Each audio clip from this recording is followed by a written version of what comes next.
Egunon, queridos patitos. Un día como hoy, pero el 21 de octubre de 2012, se celebraron elecciones autonómicas al Parlamento de Galicia y al Parlamento Vasco. Elecciones nacionales gallegas y vascas.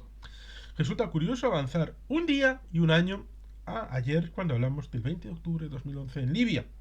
Hoy estamos en 2012 en Galicia y en el País Vasco. Resulta curioso y pintoresco el hecho de la confluencia durante varias elecciones de las elecciones en Galicia y en el País Vasco, hasta el punto de que parecía que el Endacari, en el mismo acto administrativo e institucional, convocaba elecciones en el País Vasco y en Galicia, a remolque de las elecciones vascas. Surgido en el 1 de marzo del 2009, en donde hubo elecciones vascas y gallegas, con una idea que en ese momento fue de un servidor, la idea de que nos convenía a los vascos hacer elecciones el día 1 de marzo junto con los gallegos, con la idea de que evidentemente en aquel momento, en 2009, estaba en riesgo el gobierno bipartito de el BNG y el PSDG, con el señor Touriño y el señor Quintana, presidente y vicepresidente de la Xunta de Galicia, para tratar de establecer ese elemento de disuasión, porque evidentemente el señor Pepiño Blanco querría a todo trapo la idea de revalidar el gobierno de Galicia y por tanto orientaría la batería de misiles a la política gallega y rebajaría por evidentemente la imposibilidad de la bilocación el asunto de la presencia de mucho arsenal en el País Vasco.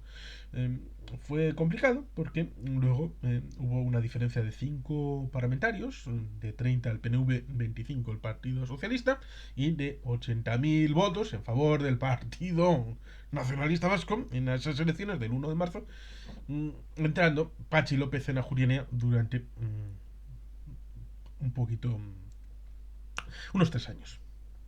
3 años de dificultad institucional, pero ciertamente de eso llevó a la pérdida de la Xunta de Galicia por muy poco, por muy poquito, por unos esfuerzos que derivaron al País Vasco y que podían haber mantenido en Galicia. El señor Touriño perdió la Xunta de Galicia en favor de Alberto Núñez Feijóo, que desde entonces, desde 2009, sería el presidentiño de la Xunta hasta el año 2022. Con mayorías absolutas. Y ya eso se más o menos medio institucionalizó en la idea de que vascos y gallegos haríamos elecciones juntos. Como juntos estamos en la campa de Foronda con la tienda de los gallegos. En la parte de las chosnas hay una dedicada y hecha por los gallegos en el Alderdiguna del Partido Nacionalista Vasco. Pues ciertamente, del 21 de octubre, cuando Pachi López dijo que no quería hacer los presupuestos para el año siguiente, pues quería dejar el marrón a otro, después de haber gastado a las puertas en política consuetudinaria, es decir, en gasto corriente innecesario, dejando una deuda que el público no vio, pero que estuvo ahí, y el siguiente, Íñigo Urkullu Rentería, tuvo que liberar estando en el Ejecutivo desde el Consejo de Gobierno, desde el Lehendakaricha. Y se hizo bien. El 21 de octubre de 2012 era una fecha para la continuidad en Galicia con una revalidación en la mayoría absoluta por parte del Partido Popular, y en el País Vasco era una elección de cambio, de retorno a una victoria del PNV, como ya había sucedido en 2009, como había sucedido anteriormente, pero con la transición de que esa victoria en votos y en escaños se tradujera en un gobierno Gelchale. Y ciertamente eso sucedió en ese mandato del 2012 al 2016 con un gobierno monocolor del PNV hasta las elecciones de 2016, que serían una vez más gallegas y vascas. Y en 2020 gallegas y vascas, hasta el punto de que en teoría lo que se quería hacer en ese comienzo de año aparentemente normal, pero luego vendrá el COVID y el confinamiento, pues evidentemente las elecciones iban a ser el 4 de abril, que todos sabemos lo que sucedió en marzo, y el elemento que en principio iba a ser para 15 días, y por eso en principio no se aplazó, pero hubo que aplazar esa convocatoria, que podía haber sido para octubre del año 2020, pero se quería evitar una coincidencia contaminadora con las elecciones al Parlamento de Cataluña, cuyo discurso habría sido tóxico para las elecciones al País Vasco y a Galicia. Y al tratar de evitar eso, se puso la maquinaria en marcha para el 4 de abril y finalmente tuvo que ser el 12 de julio del 2020. Unas elecciones que en teoría revalidarán en el año 2024. Posiblemente el día 9 de junio. ¿Por qué? Porque es el día que hay elecciones europeas. Bueno, en teoría es entre el 7 y el 9, pero esta distribución, que en teoría podía haber sido el 9 de mayo, el día de Europa, el día de la declaración Schuman, porque el día de la victoria en Europa es el día 8, porque formalmente la rendición fue en el friso entre el 7 y el 8, pero para una estandarización, el día de la gloria, de la victoria, de las manifestaciones públicas, es el día 8 de mayo, y el día de Europa es el 9, recordando esa declaración Schuman. Y ciertamente tenemos ahí un eje que podía haber sido la idea de poder ejercer esa festividad, porque debería de ser un día de fiesta en Europa, el día 9 de mayo.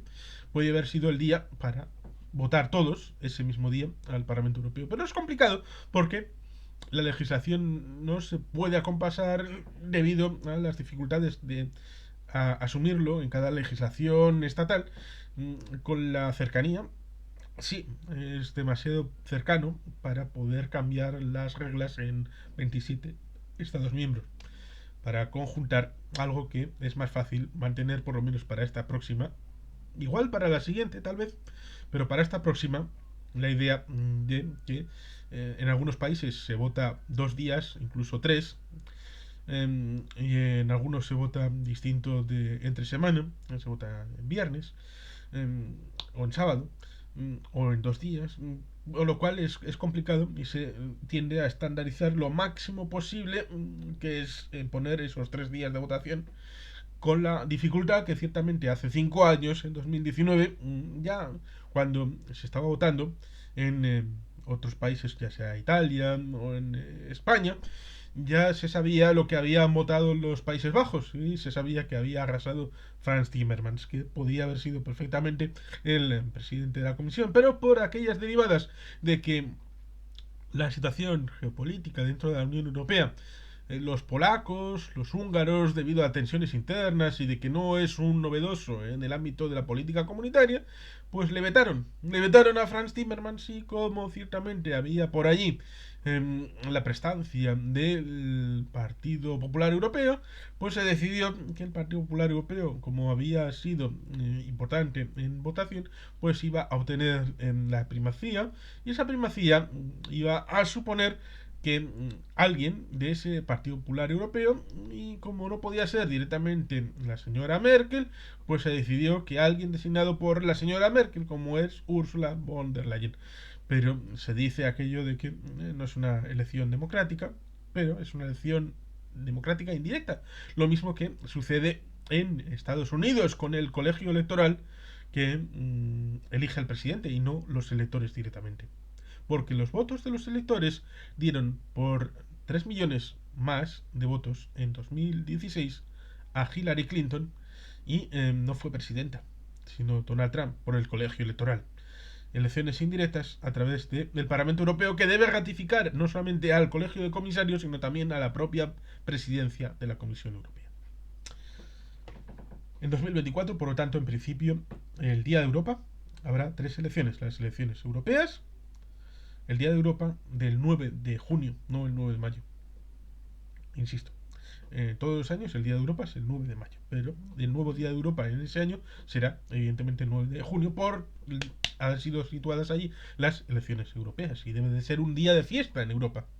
un día específico del 2024. Y para continuar en el ámbito de la profundización del europeísmo, pues evidentemente para converger en un espacio y tiempo en el ámbito de los debates de anclaje entre lo global y lo local, la subsidiariedad, el principio de unidos en la diversidad, gallegos y vascos tienen la mejor oportunidad de anclar la idea de que más Europa, con más Galicia y más Euskadi vinculados en un espacio común, como nacionalidades que son, a través del artículo 2 de la Constitución Española, nacionalidades históricas basados en la disposición transitoria segunda de la Constitución Española, no por tener más o menos historia, que Aragón tiene una historia de la leche y Andalucía, ni digamos, pero en la reivindicación del hecho nacional de Galicia y del País Vasco tienen mayor reivindicación nacional que Aragón o que Andalucía.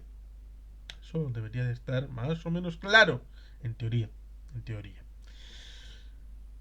Por eso, la cristalización en proyectos de estatuto de Galicia, País Vasco y Cataluña en la Segunda República Española.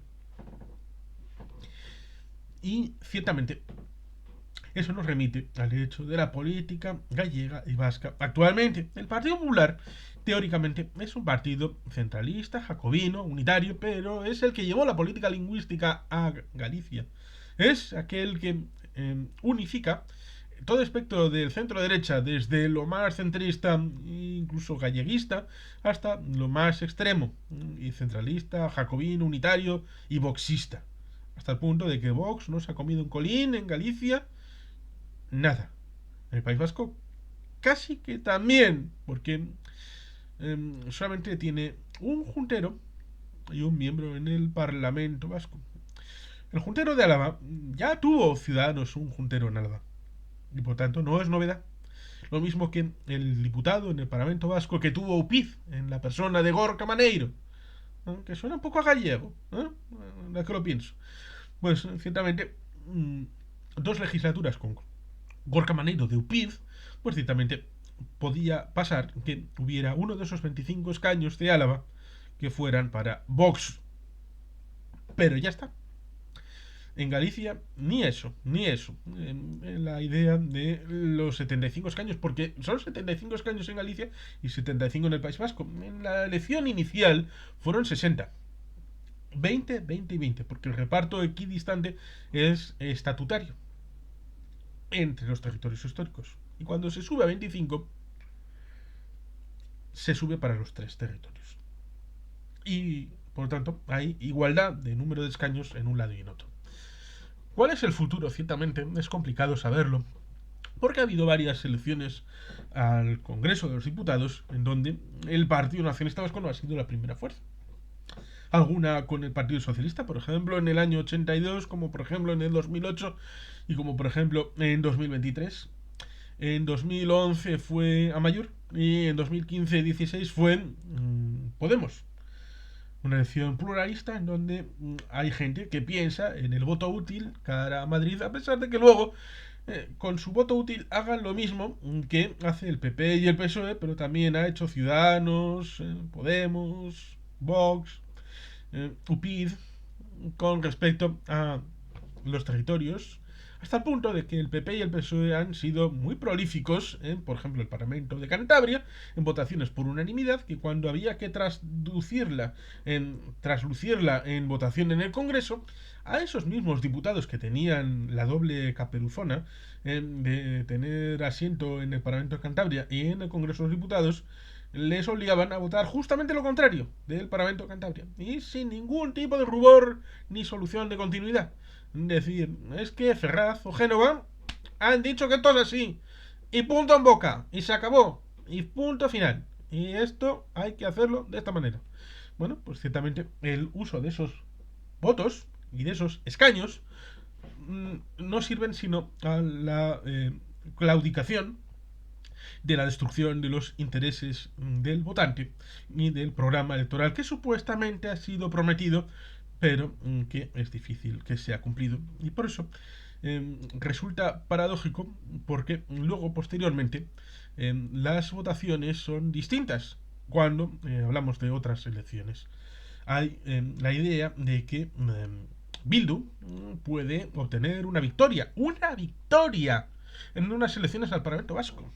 Porque se tiene la idea de que puede rascar votos del PNV cuando hemos dicho ya en este año, en una reflexión postelectoral, que la bajada de votos del PNV suponen una situación conflictiva de 2020 con el tema de la COVID y que hubo gente que dejó de votar y al dejar de votar, como eran votantes del PNV, dejaron de votar al PNV, pero es que dejaron de votar y no han vuelto a votar. Y como no han vuelto a votar, no han vuelto a votar al PNV. Con lo cual, la idea es reengancharles al sistema democrático y al reengancharles al sistema democrático, recordarles por qué votaban al PNV y cuál era el beneficio de ese voto al PNV. No beneficio particular, sino beneficio colectivo a través de las políticas públicas y de la garantía establecida a través del cumplimiento del programa electoral, que esa es la parte importante del contrato del votante con el electo. La idea de que van a cumplir lo que me prometen. Eso es la parte importante. Las políticas públicas deben suponer una garantía de una seguridad entre lo que se promete y lo que luego se intenta llevar a cabo, con la política del soterramiento en la zona de Recalde, de las vías de FEBE, la idea de la reivindicación de los trenes de cercanías para ser gestionados en el País Vasco, cómo se gestiona el metro, cómo se gestiona la línea 3, cómo se gestiona muchos otros elementos que son contestados porque se tiene esa idea de que si son contestados es porque se hace mal, pero no, debe de superarse esa pantalla porque cuando nos contestan debemos de reivindicar lo que se hace porque siempre va a haber contestación. Esto es algo que debemos aprender. No por hacerlo bien no va a haber contestación. Y esa contestación no va a desaparecer por tener un discurso mejor o peor, sino hay que hacer hechos y difundirlos. Y eso significa Osakideche, significa educación, significa policía, y eso significa muchos otros elementos que mejor gestionados están aquí. Y eso significa que los programas electorales del Partido Nacionalista Vasco son buenos porque se hacen específicamente a las instituciones que se hacen. Y eso también nos lleva al hecho de que el flujo de materiales de 2011 de Amaiur Medial a 2015-2016 Podemos y de vuelta del reflujo en dirección a Bildu, pues ciertamente significa que en las elecciones municipales y forales de 2023 y las generales, cuando uno ve las elecciones anteriores y las elecciones de 2023, ve que los votos que pierde Podemos a nivel local, a nivel foral y a nivel general en las elecciones generales son exactamente y miméticamente los votos que sube Bildu, porque antes los ha perdido en dirección a Podemos y es un reflujo que vuelve. Es exactamente el mismo número, es una operación matemática y por lo tanto eso tiene un límite, porque hay un límite de votantes que, derivado del pasado de Izquierda Unida, en el País Vasco no están dispuestos a moverse de nicho electoral. Porque esto ya pasó en tiempos de Roberto Lerchundi y de otros con el Partido Comunista de Euskadi y con Euskadi Esquerra. Esto ya pasó. La forma de construcción de una fuerza ligada a la izquierda chale, sumando partes escindidas, eh, y eso me recuerda también a Alternativa en 2011, que está ahí. Surge y jamás ha presentado una elección ella por sí misma. Y por tanto, ciertamente, esto ya se ha aprobado. Y por tanto, eso tiene un límite. Porque la descapitalización de Podemos no va a llegar a un punto de la desaparición completa de la marca o de una marca de izquierda española. Evidentemente, eso significa que hay un límite. ¿Dónde está el asunto? El asunto está, evidentemente, que los votantes del PNV que no están en 2023 recuerden por qué es necesario votar al PNV. ¿Por qué lo hicieron en 2020? No. Pero ¿por qué si lo hicieron en 2016, en 2012, en 2009? Ese tipo de votantes respecto a los programas, las ideas, los proyectos que luego se traslucen en hechos que se pueden verificar en la vida diaria de la gente. Elementos concretos, elementos de presupuesto, elementos de vida real. Y por tanto, ahí tenemos un desafío. Lo mismo que en el ámbito del pensamiento, la idea de por qué se está, evidentemente, en la investidura de Pedro Sánchez. Y tenemos ahí también el desafío de pensar que un gobierno sumar con PSOE en Madrid Significa que la incorporación de PNV, que fue el primero que llegó a un acuerdo en 2019, el 30 de diciembre, se llegó a firmar el acuerdo para la investidura del 4 de enero de 2020. Si el PNV es progresista para sumar una mayoría en Madrid, pues evidentemente deberá de ser visto como progresista por aquellas fuerzas de Podemos y de Sumar y del PSOE respecto a la conformación de un gobierno después del 9 de mayo, del 9 de junio, perdón. El 9 de mayo celebraremos el Día de Europa, pero el 9 de junio las elecciones al Parlamento Europeo y al Parlamento Vasco, seguramente. Pues ciertamente, cuando se hayan resultado esos resultados, se hayan escrutado, perdón, no resultado, escrutado, veremos que esa mayoría progresista, en teoría, debería respaldar al primero de esos partidos, que será el PNV. Será el PNV. Aunque puedan llegar a sumar, que no lo harán, una mayoría alternativa entre el PSOE, Bildu y Podemos, deberán de pensar una cosa. Y es que si el PSOE no fue capaz de votar a Sirón, segunda fuerza, en la alcaldía de Pamplona, a muy poco de la primacía, y los de Bildu fueron incapaces, sino de presentar su candidatura, a pesar de que sabían que era plausible que si Koldo Martínez presentaba la suya y recibía los votos de Bildu y del PSOE, podía ser alcalde de manera alternativa y quitar la UPN en la alcaldía de Pamplona. Pero ellos R que R. No, nosotros somos la alternativa, somos la segunda fuerza, queremos que nos voten a nosotros. Que eso no va a pasar, chaval. Que no lo van a hacer. Que el Partido Socialista de Navarra no va a poner a un alcalde de Bildu. No lo va a hacer. No sé si en 4 años o en 8 años tal vez la cosa cambie. Pero ahora no. Y la promesa de Bildu en el Parlamento Foral de decir, no, vamos a votar que sí a Chivite. Sí, sí. Como votaron sí a Chivite en 2019, que se abstuvieron. Ese mismo compromiso, que son incapaces de votar sí al PSN en el Parlamento Foral de Navarra ni en 2019 ni en 2023, sino que se abstienen. Abstención. ¿Cómo piensa la gente que va a ser capaz el Partido Socialista de Euskadi de votar a Otegi para el Endacari cuando son incapaces de votar sí a Chivite, presidenta del PSN, en el Parlamento Foral? ¿A quién entra en la cabeza? ¿A quién? ¿A quién le entra siquiera a la cabeza la idea de que puedan ser primera fuerza? Quizá canibalicen un poco a Podemos, quizá suban 2 escaños, pero el Partido Socialista va a tener un resultado importante y el PNV ganará las elecciones y dará la suma para una mayoría suficiente entre el Partido Socialista y el PNV. Esto es lo que va a pasar. En Galicia es algo distinto, porque la mayoría absoluta del Partido Popular puede estar en peligro.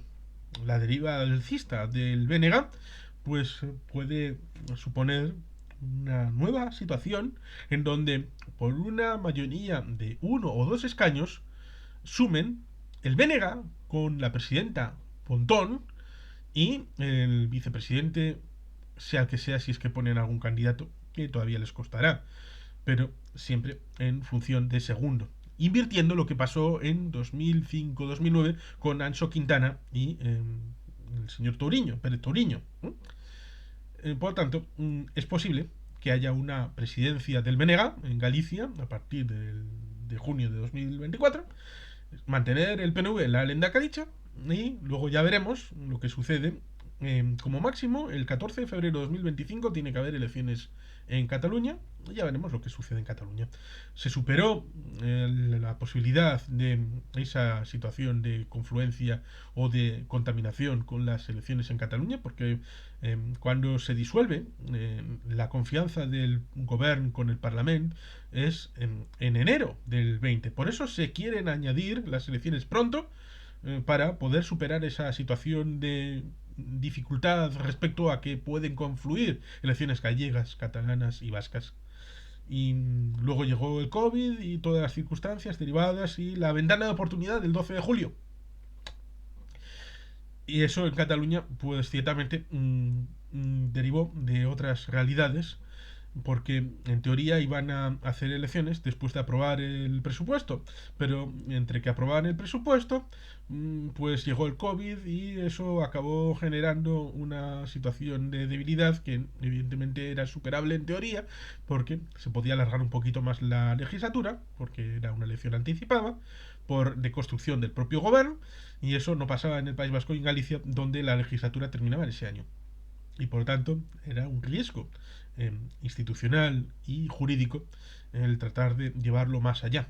Y por eso se alargó solamente hasta el 12 de julio, ventana de oportunidad. ¿Podemos hacerlo ahora? ¡Pum! Y la elección catalana fue el 14 de febrero de 2021.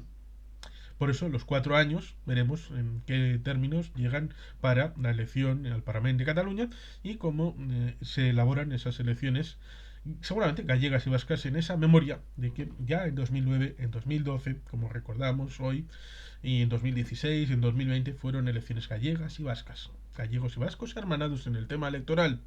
Y tal vez por primera vez haya un lehendakari del PNV y una presidenta de la Junta de Galicia del BNG.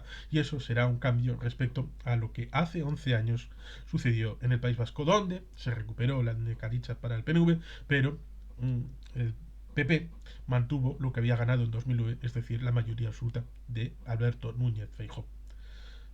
Veremos lo que nos traen los resultados electorales, el escrutinio, y que hasta el último voto escrutado no se puede decir nada.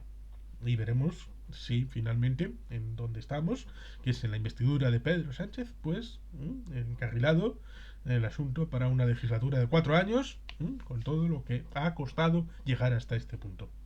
Y sin más, queridos patitos, es que ricasco, agur berobat, beti gelpean.